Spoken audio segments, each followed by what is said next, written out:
یوم خلق اللہ السماوات والارض منها اربعۃ حرم، کہ اللہ تعالیٰ قرآن کریم کے اندر ارشاد فرماتا ہے کہ جتنے بھی اسلامی مہینے ہیں یہ 12 کے 12 مہینے کو میں نے ہی بنایا، لیکن ان 12 مہینوں میں سے 4 مہینے ایسے ہیں جس کو میں نے حرمت والا بنایا، جس کو میں نے عظمت والا بنایا۔ اور میں نے یہ بتایا تھا کہ ان 4 مہینوں میں سے قرآن کریم کے اندر اس کی تفصیل، اس کی صراحت تو موجود نہیں ہے، لیکن بخاری کے اندر ایک حدیث ہے اور اس کے راوی ہیں حضرت ابی بکر رضی اللہ تعالی عنہ کہ اللہ کے رسول نے ارشاد فرمایا کہ وہ 4 مہینے سے مراد ذی القعدہ، ذی الحجہ اور محرم الحرام، یہ 3 مہینے لگاتار ہے، اور پھر بعد میں ایک مہینہ ہے جو رجب کا مہینہ ہے۔ اور میں نے یہ بھی آپ کو بتایا تھا کہ یہ 4 مہینے ابھی جناب محمد رسول اللہ صلی اللہ علیہ وسلم کے بعد ہی نہیں، ان سے پہلے بھی دور جاہلیت میں بھی لوگ ان 4 مہینوں کی عزت کیا کرتے تھے۔ ان 4 مہینوں میں جنگ و جدال نہیں کیا کرتے تھے۔ ان 4 مہینوں کے اندر آپسی لڑائی جھگڑے، آپسی دشمنی، آپس کے بغض و عناد، یہ ساری چیزوں کو چھوڑ دیا کرتے تھے۔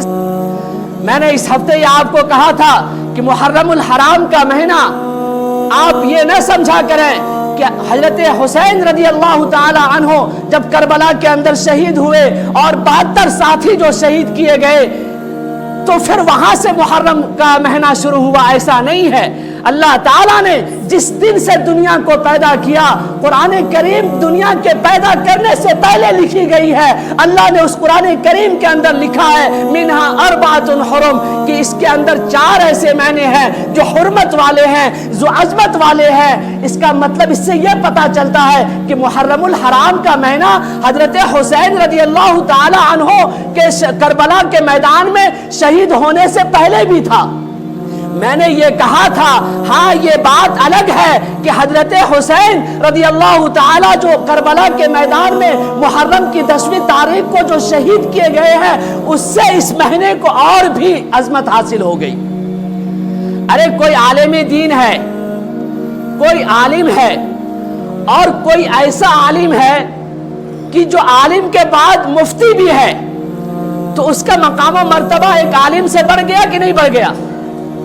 ارے بڑھ گیا کہ نہیں بڑھ گیا؟ عالم تو ہے وہ بھی، لیکن وہ عالم ہونے کے بعد مفتی بھی ہے۔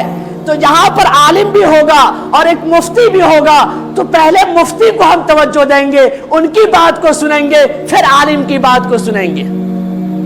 عالم کا بھی مرتبہ ہے، لیکن عالم سے زیادہ بڑا مرتبہ ایک مفتی کا ہو رہا ہے۔ کیوں ہو رہا ہے؟ کہ اس کے پاس مفتی کا بھی علم ہے، وہ فتویٰ دینا جانتا ہے، اس کے پاس فتویٰ دینے کی کوالیفیکیشن ہے۔ اسی طریقے سے محرم الحرام کا مہینہ پہلے سے حرمت والا تھا، لیکن حضرت حسین رضی اللہ تعالی عنہ اس مہینے میں جو شہید ہوئے ہیں، اس سے اس مہینے کو اور عظمت حاصل ہو گئی، اس سے اس کو اور بھی فوقیت مل گئی۔ تم کیا سمجھتے ہو دین اسلام کیا حلوہ ہے؟ دین اسلام کو سمجھو گے نہیں اور تم سمجھتے ہو کہ ہم عالم بن گئے، مفتی بن گئے، ایسا ہو نہیں سکتا۔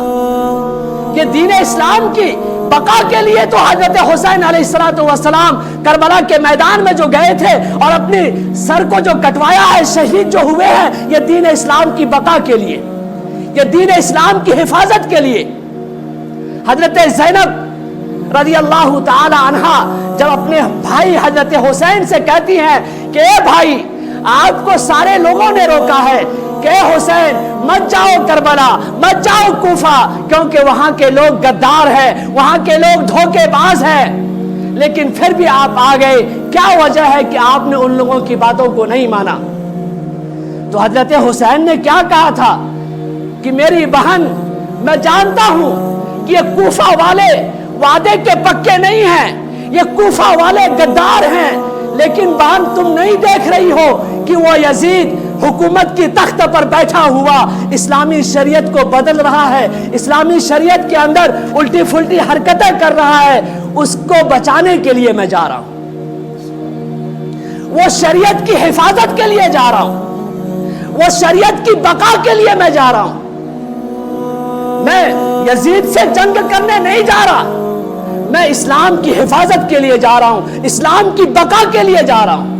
تو اسلام کی بقا کے لیے حضرت حسین رضی اللہ تعالی عنہ نے کربلا کے میدان میں شہید ہوئے ہیں، اپنے سر کو کٹایا ہے۔ جب یزید نے کہا کہ ان سے کہا جائے کہ ہمارے ہاتھ پر بیعت کر لے، تو حضرت امام حسین علیہ السلام نے کہا کہ وہ ہاتھ تمہارے ہاتھ پر بیعت نہیں کر سکتا جو ہاتھ حضرت محمد رسول اللہ صلی اللہ علیہ وسلم کی ذات گرامی کے گود میں کھیلا ہو، جس ہاتھ کو ہمارے نانا نے بوسہ دیا ہو، وہ ہاتھ کبھی بھی یزید کے ہاتھ پر بیعت نہیں کر سکتا۔ تو دین اسلام کی بقا کے لیے جان کی بازی لگانی پڑتی ہے۔ وہ ننھا اصغر جو خیمے میں رو کر یہ جو کہہ رہا تھا کہ بابا میں پیاسا نہیں ہوں، مجھے اپنی شہادت، مجھے اپنی جان کی بازی لگانے کو جی چاہتا ہے، یہ وہ کہہ رہا تھا، وہ رو رو کر کہہ رہا تھا۔ کس لیے کہہ رہا تھا؟ کہ وہ اپنی دین اسلام کی بقا چاہتا ہے، دین اسلام کی حفاظت کرنا چاہتا ہے۔ اور اگر خدا نہ خواستہ حضرت امام علیہ السلام نے کہا کہ اے میری بہن، اگر میں نہ آتا تو بعد میں آنے والے غدار، بعد میں آنے والے منافق یہ کہتے کہ حضرت حسین دیکھو ڈر گئے تھے یزید سے، حضرت حسین دین اسلام کی حفاظت کے لیے کربلا کے میدان میں نہیں گئے، تو یہ لوگ بعد میں انگلیاں اٹھاتے، بعد میں منافق لوگ مجھ پر ابجیکشن کرتے۔ اس کی وجہ سے میں دین اسلام کی حفاظت کے لیے کربلا کے میدان میں آیا ہوں۔ میرے بھائیوں، تم ڈھول بجا کر حضرت حسین کا 10ویں تاریخ منا لیے، جس کا اسلام میں کوئی نام و نشان نہیں۔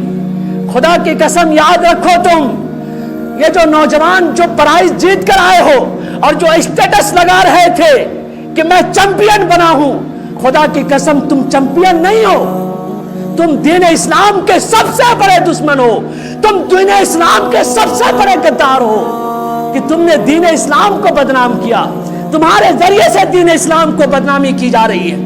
ڈھول بجا کر تم حضرت حسین کے ماتم مناتے ہو، تم اپنے باپ کے جنازے پر ڈھول نہیں بجا سکتے تو حضرت حسین کے جنازے پر، ان کے شہادت پر تم ڈھول بجاتے ہو۔ شرم کرو، مر جاؤ شرم سے۔ یہ تم چیمپئن نہیں ہو، تم دین اسلام کے سب سے بڑے غدار ہو، تم دین اسلام کے سب سے بڑے مجرم ہو، سب سے بڑے ڈکیت ہو۔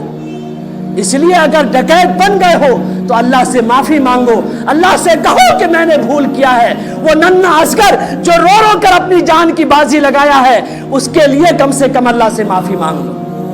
تم کیا سمجھتے ہو کہ وہ ننھا اصغر کے لیے میدان کربلا کے اندر پانی نہیں آ سکتا تھا؟ پانی آ سکتا تھا اگر حضرت حسین ایک مرتبہ اللہ سے کہتے کہ آپ کو وسیلہ دیتا ہوں میں اپنے نانا کا، آپ پانی بھیج دیجئے۔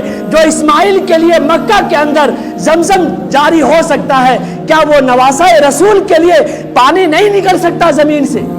ارے نکل سکتا ہے، لیکن حضرت حسین نے نہیں مانگا۔